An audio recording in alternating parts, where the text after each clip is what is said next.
Hey everyone, this is a clip from a recent episode of the Men of Steel podcast where we talk about Superman and Superman adjacent topics. If you enjoy this clip, check out the podcast. You can find it at certainpov.com or wherever you get your shows. So why don't we move on, however, to the next story where Superman crash lands back on Earth and supposedly has been replaced, apparently by Kryptonian scientists who want to terraform Earth, but aren't Zod style, we're going to terraform Earth to be, New Krypton in a evil way, so much as just we're better than you. Yeah, just like it's a colonialist way as opposed to I don't know. It's bad. It's just not as bad.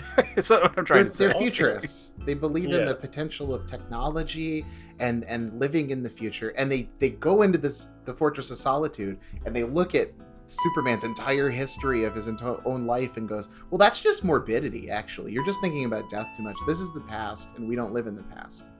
Which is such Superman is building all this stuff to be remembered, and these two show up and go, no one gives a shit if you're remembered.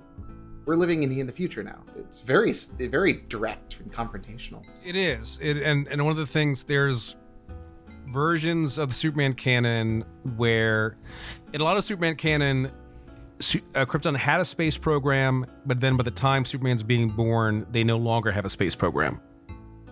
And this is part of why Jor-El and Lara have to make a prototype rocket ship, a prototype spaceship, and don't have time to make a bigger one, or don't get the resources to make a space ark for everyone and all that jazz. There's no space program anymore. And in a couple versions of the canon, the idea was that Krypton had its colonization period, and especially when they saw how powerful they got on certain worlds, took it on themselves to change those worlds to their mind for the better and take over. Because, well, if nature made us this way, then, there seems to be a hierarchy that's just built in. And then, of course, they get their asses kicked eventually, and then they go back to Krypton and decide, well, we don't need a space program because actually this is the perfect place. This brand of menace, I won't call it exactly evil, but it is menace, and it is a threat. And it's just as the other stories we've been looking at things that are more human, this is much more, I hesitate to say realistic, but much more grounded in political threats today and political wars that actually happen in history, where it's usually not someone saying, I'm going to conquer Earth. Colonization, empire expansion is justified as we're improving that. Look at how those people live, for God's sake. They need us there.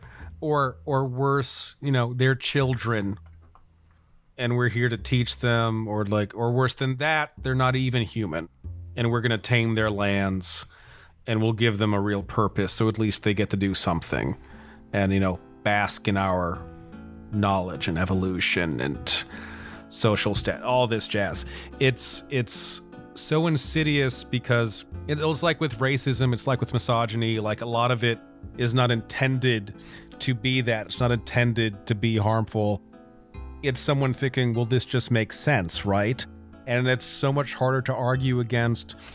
It's so much harder to see in yourself as harmful, as something that should be defeated. So the frustration here, and I mean, Superman just had a couple issues of frustration dealing with a bizarre world where people literally can't understand what he's saying half the time. Now he's dealing with this frustration of, this isn't Luthor, this isn't Zod, where he can say, no, you don't get to do genocide and hurt people, screw you. It's a different frustration of they really think they're acting on the side of right, and we're bringing back a superior culture, which, why didn't you do that already? They're not even seeing him as a threat or someone who needs to oppose because they think he's evil. He's just a naive kid, and maybe he's yeah, they say he's gone native. Yeah, and he might be kind of dumb. And, God, that's infuriating when you face that. And then a lot of us have faced that attitude, especially it seems in the last few years. And it's just this, how do you face that? How do you reason with that? Yeah, just raw arrogance in your face. They're well-meaning, but they won't even listen to the value of the people of this world. This entitlement. And again, like with Luthor, the self-focus, but in such a different way. Yeah, the modern parallels are very striking for me when you look at a lot of the technology that venture capital has invested in medical technology over the last 5 or 10 years. There's such an obsession in the tech world of outliving death, right? You can look at Peter Thiel's work with blood. You can look at Theranos. You can look at Bill Gates and Microsoft's obsession with things like vaccines. These aren't governmental entities, and yet they're throwing themselves all in on these projects that are very much about public health and some broader view of what health or death means. Of course, people are still dying. Right. It's privatized public health. Exactly. But I think the interesting analogy here is that, the first time I read this series, this is my least favorite issue. I felt it's like there's nothing here, really. This time I think there's something interesting going on in that their attitude, their belief towards the world, their superiority, it's kind of snapped into focus when Superman tells them, actually, you two are rotting out from the inside and are going to die too. You have a deep sickness inside of you that you can't even see and you haven't paid attention to. The radiation belts out in space are killing you, and you don't even know when you're sitting here talking about the future.